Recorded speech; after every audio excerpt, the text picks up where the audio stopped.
Hello दोस्तों। तो आज का जो वीडियो है वो उन माता पिता के लिए है जो अपने बच्चों की भूख नहीं लगने की आदत से परेशान हैं। तो ऐसी स्थिति में क्या करना चाहिए उसके बारे में हम आज बात करेंगे। हम में से बहुत से लोगों की यह एक समस्या है कि हमारा बच्चा तो कुछ खाता ही नहीं है, हमारे बच्चे को बिल्कुल भूख नहीं लगती। साधारणतः होता क्या है कि हम बिना सोचे समझे बच्चों को भूख बढ़ने की दवाई देते हैं, जिनमें उन्हें तरह तरह की टॉनिक, लीवर टॉनिक होते हैं, भूख बढ़ने की दवाइयाँ होती हैं जिन्हें कि एपिटाइज़र कहा जाता है। वो हम उन्हें देना शुरू कर देते हैं, जो कि हमारे बच्चे के स्वास्थ्य पर विपरीत प्रभाव डालती हैं।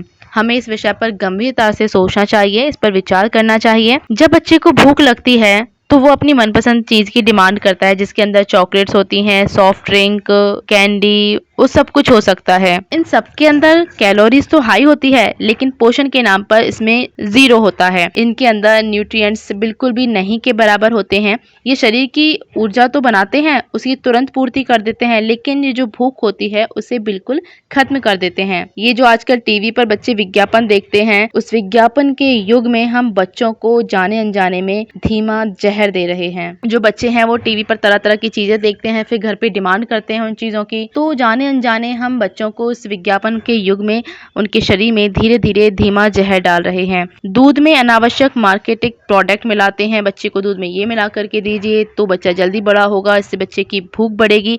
हम धीरे धीरे पूरा विज्ञापन के युग में घुस चुके हैं, हम पूरा टीवी की दुनिया के अंदर घुस चुके हैं और बच्चे के स्वास्थ्य के साथ बहुत बड़ा खिलवाड़ करते जा रहे हैं। अगर आप धीरे धीरे प्राकृतिक आहार की तरफ बच्चों को मोड़ेंगे, उनका रुझान बढ़ाएंगे उस तरफ, उन्हें उसके बारे में समझाएंगे, तो आप देखेंगे कि तेजी से उनकी भूख खुल रही है और बच्चा बहुत अधिक पहले से प्रसन्न व स्वस्थ रहता है। तो उसके लिए अब हम बात करेंगे। सबसे पहले आप बच्चे को रात का खाना और जो भी मार्केट के प्रोडक्ट्स हैं उसे आप बंद करें। अब आपको लगेगा रात का खाना बंद करना, तो उसके बारे में आप आगे सुनिए। हमारे जो शरीर होता है उसकी एक साइकिल होती है। जब हम खाना खाते हैं तो उसके अगले 8 घंटे के बाद हमें दोबारा भूख लगती है। जब हम खाना खा चुके होंगे तो उसके अगले 8 घंटे के बाद ही हमें भूख लगेगी, इतना समय लगता है। और लगभग खाना पचने के लिए 1 से 1.5 घंटे का समय लगता है।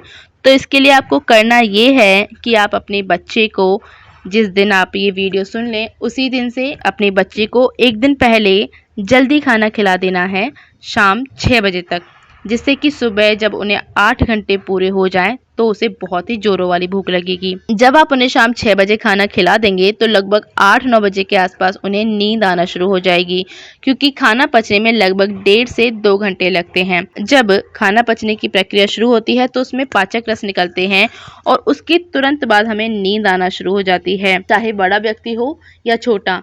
जब खाना उसका पूरी तरह से अच्छी तरह पच जाएगा तो वो अपने आप को सोने से नहीं रोक पाएगा और वो सो ही जाएगा। फिर आपके बच्चे ने शाम को खाना खा लिया है और 8-9 बजे अब उसे नींद आ चुकी है।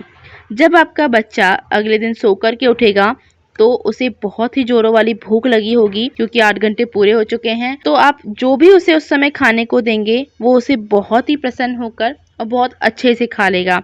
आप उसे सुबह सुबह रोटी सब्जी दीजिए, चाहे दाल दीजिए, आप जितना भी हैवी खाना उसे दे सकते हैं दीजिए, कोई भी दिक्कत नहीं है। वो सब कुछ आराम से खा लेगा और वो पच भी बहुत अच्छे से जाएगा। सुबह का खाना जितना हैवी हो आप उसे खिलाओ, आप अपने बच्चों को खिलाओ। उसके बाद आप बच्चे को टिफिन स्कूल में रखें या ना रखें उससे कोई फर्क नहीं पड़ता, क्योंकि जब आपका बच्चा दोबारा घर आएगा 8 घंटे का समय पूरा हो चुका होगा, आप उसे फिर से खाना खिला दीजिए। इस तरह आप बच्चे का एक साइकिल तैयार कीजिए। 8 घंटे लगते हैं नॉर्मल खाना पचने के लिए, तो उस हिसाब से आप बच्चे का दिनचर्या को सेट कीजिए। फिर देखिए आपका बच्चा कितना प्रसन्न रहता है और उसे किस तरीके से भूख लगती है। आप उसे हेल्दी चीज़ें खिलाइए और इस मार्केट की दुनिया से अपने बच्चों को थोड़ा दूर रखिए। तो अगले वीडियो में हम मिलेंगे नई जानकारी के साथ। यदि आपको वीडियो पसंद आता है तो प्लीज़ उसे लाइक करिए।